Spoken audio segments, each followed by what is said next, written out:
Hoje no Livro Aberto eu vou falar sobre o livro A Besta Humana, do Émile Zola, que foi escrito em 1890. Essa é meu segundo livro que eu leio do Zola. Ele é um escritor francês. O primeiro foi esse aqui, A Morte de Olivier Becquerel, não sei se fala assim, que é francês, né? E que são três histórias curtas, assim, como se fossem três contos. Agora eu vou falar sobre A Besta Humana, que é um livro que eu gostei bastante. E para começar falando do Zola, para começar falando desse livro, tem que começar falando que o Émile Zola, ele é o precursor do naturalismo, ele é o pai do naturalismo. Tipo, que é esse estilo literário em que o ser humano é animalizado, ele segue seus instintos mais primitivos,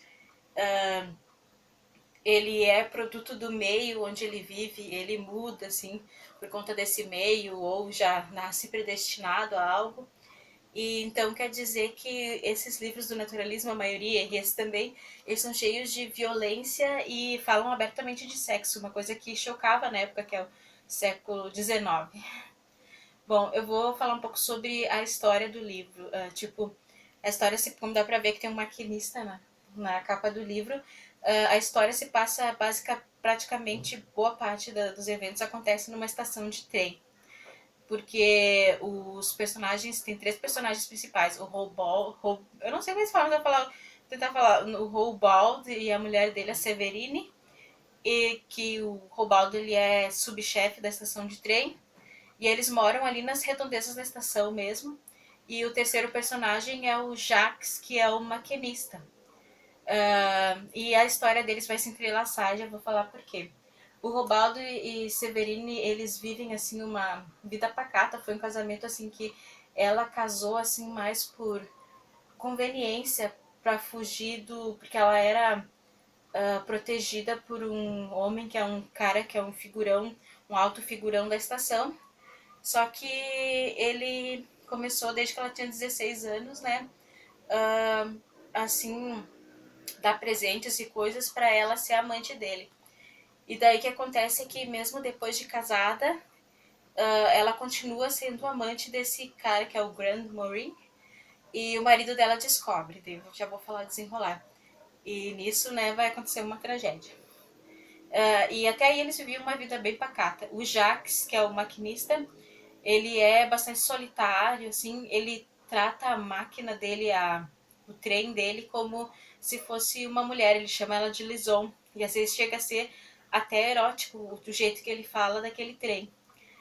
Isso porque ele não consegue chegar muito perto de mulheres por conta de que ele, ele esconde dentro de si uma terrível vontade de matar mulheres.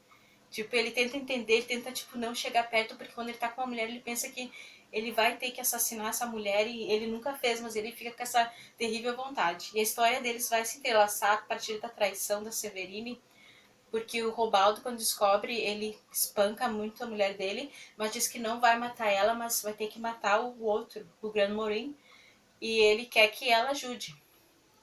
Acho que não é spoiler, mas nesse assassinato, porque eu não vou contar muito mais disso, né? Mas nesse assassinato, o Jax, que é o maquinista, ele tem a impressão de ter. Ele vê que alguém assassinou o Grand Morin, mas não vê quem, só vê que pareciam ser duas pessoas. E daí o Robaldo e a Severine, né, vivem com medo, né, de que esse maquinista, né, revele alguma coisa, que tenha visto alguma coisa a mais realmente. E aí as histórias vão se entrelaçar, assim, tipo, vai se formar um triângulo amoroso, eu talvez tenha falado demais até, mas assim, a história é cheia de reviravoltas a partir daí. Outra personagem que é importante, também tem vários personagens, que é a Flora, que é uma menina que ela gosta muito do Jax, e ela, lá pro fim do livro, ela vai fazer uma coisa horrível, sabe? Que vai prejudicar muita gente, matar muita gente. Tipo, não vou, não vou falar demais. Então, tipo... E, assim, o livro fala, assim, que mostra que as pessoas, ao passar do livro, assim, da história, assim, conforme tu vai lendo, você vai vendo que as pessoas vão se entregando a seus piores instintos. Tipo, a Severine era uma moça, assim, tipo, tá, ela tinha um caso com o Gamorim, mas ela não era uma assassina, ela vai se tornando uma pessoa muito fria. O Robaldo vai ficando cada vez mais violento e ele se vicia em jogo ao longo da história. E o Jax tem aquela vontade terrível de matar. Tipo, tem uma cena aqui que ele tá com uma garota lá, né, tipo, dando beijos na garota dele, depois que deles fazem sexo lá, e quando ele termina, ele olha, ele tinha visto um martelo atrás dele, daí ele olha, o martelo tá aqui, terminou, e eu não dei uma martelada na cabeça dele, daí ele acha que ele tá curado e tal, tipo, vai acontecer muitas coisas, e quanto à besta humana, assim, no livro não cita, assim, qual desses personagens é a besta humana, porque cada um deles tem um pouco da besta, de bestial dentro de si, o Robaldo, até a Severine, o Jax, né, querer matar as mulheres, e a Flora, né, que faz uma coisa horrível, né, mais pro final do livro, que ela é apaixonada pelo Jax e tem um desenrolar nisso. E tem um personagem aqui que é o Kabushi, que é um cara que todo mundo julga ele violento. Achavam que ele tinha matado uma moça, mas descobriram que não, por causa que ele é assim muito grande, muito alto e muito bronco e bruto, então as pessoas acham que ele é violento, que ele seria a besta humana, mas tu vai ver, não, ele na verdade no fundo ele é muito doce, assim, tipo, ele é uma pessoa boa, na verdade, tipo, então, né, não, então as aparências enganam, na verdade é aqueles que, e ele é muito, assim, tipo, ele mora, assim, num lugar, assim, a esmo, assim, no meio do mato, então todo mundo tem ele como um selvagem, mas na verdade são aquelas pessoas da cidade que são estão agindo como bestas. Então aqui no livro cita diversas passagens assim, ele estava com uma besta no corpo, ele agiu de forma bestial, coisas assim. Mas aqui no livro ele levanta também essa questão de que será que não seria a violência uma coisa assim inerente do ser humano, uma coisa que já está adormecida, só que no naturalismo eles escancaram isso. Tipo, é uma coisa que todos nós temos dentro de nós, mas que aqui eles põem e se entregam aos seus piores instintos, os personagens vão ficando cada vez piores. Então, tipo, tem também essa animalização dos personagens, que é comparar as pessoas a animais, falar, por exemplo, que elas estão no cio, coisas assim. Tipo, porque eles, como os animais, eles cedem a instintos primitivos. Bom, os personagens, assim, é difícil tu gostar. Eu não gost... É difícil tu gostar de algum personagem. Então, eu não gostei. Tu não vai gostar dos personagens. Tipo, eles são detestáveis. Então, tipo, tu não vai ficar torcendo pra algum personagem. Porque geralmente no naturalismo é assim, né? Não tem bons, maus. Nesse caso tem maus. Mas, assim, geralmente tu não vai, assim, tipo, gostar de, tomara que dê tudo certo pra esse personagem. Foi assim. Por isso que, assim, o final, assim, tipo, é satisfatório. Tu acha que foi merecido o final, assim.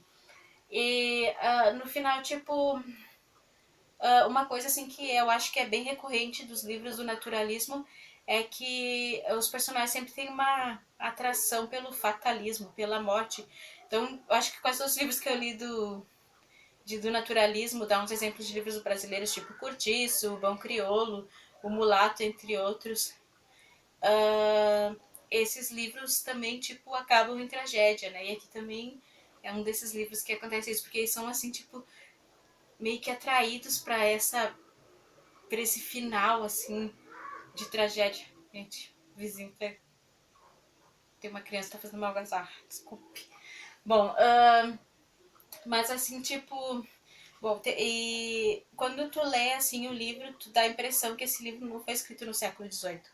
Pela violência e pelo erotismo e pelas cenas de sexo, dá a impressão que foi escrito assim essa semana. Tipo, essa semana. Eu tô perdendo. Tipo, que foi escrito assim não faz muito tempo, que foi escrito assim no século XXI. Tipo, é a mesma coisa quando eu li o Curtiço. Eu tinha a impressão que aquele livro tinha sido escrito assim nessa época aqui, que era um livro contemporâneo e não um livro do século XVIII. Então tu imagina só como deve ter sido chocante na época ler o Curtiço, sendo que ele é uma obra bem à frente de seu tempo. Bom, eu gostei muito do livro. Deixa eu ver o que eu mais queria falar. Por causa da barulheira que eu perdi o raciocínio. Bom, eu vou falar agora sobre. Tá, a minha edição dá pra ver que ela é bem antiguinha. Eu comprei num sebo. A capa parece aquelas capas de livro de revista Júlia, aqueles romances. Então, tipo, a tradução também é antiga. E o tradutor, o nome do personagem maquinista é Jax. Mas aqui ele botou Thiago, o tradutor. Eu olhei em outras resenhas que eu tinha visto que era Jax. Eu achei estranho, né? E eu, tipo assim, eu não gostei dele ter mudado o nome de Jacques pra Tiago, porque é um nome totalmente diferente. E, tipo assim, parece que ele tá duvidando da capacidade de entender do leitor. A gente sabe que Jacques é um nome francês e botou um nome bem abrasileirado, Tiago, então ele podia ter deixado o mesmo nome. Assim como ele deixou de Robaldo, tipo, ele podia ter deixado no Jacques também. Parece que ele tá chamando o leitor de burro, que o leitor não vai entender que Jacques é um nome francês, que não, e botou Thiago. Então, tipo, essa é a minha crítica ao livro. Eu acredito, pelo que eu me resenho, que os novos livros não tenham. Tem como Jacques mesmo e não botaram Thiago. Então, mas eu falei como Jacques porque os livros novos é Jacques, né? Aqui que é Thiago Lantier. Mas assim, né, eu fui pesquisar sobre esse tradutor, ele já traduziu outras coisas do Zola. Mas é um livro antiguinho, então, né, vou deixar passar. Então, eu vou mostrar aqui que eu tô lendo. Que eu já li Medo e Delírio em Las Vegas, do Hunter Thompson. Vou fazer resenha, porque eu tô com uma resenha atrasada, né? Esse livro é muito doido, mas eu vou falar sobre o filme também, que é um outro caso, a parte. E agora o que eu tô lendo é o Ótimo Que É Isso, Companheiro, do Fernando Gabeira, que também vai ter resenha. Então é isso, obrigada, desculpa o barulho dos vizinhos.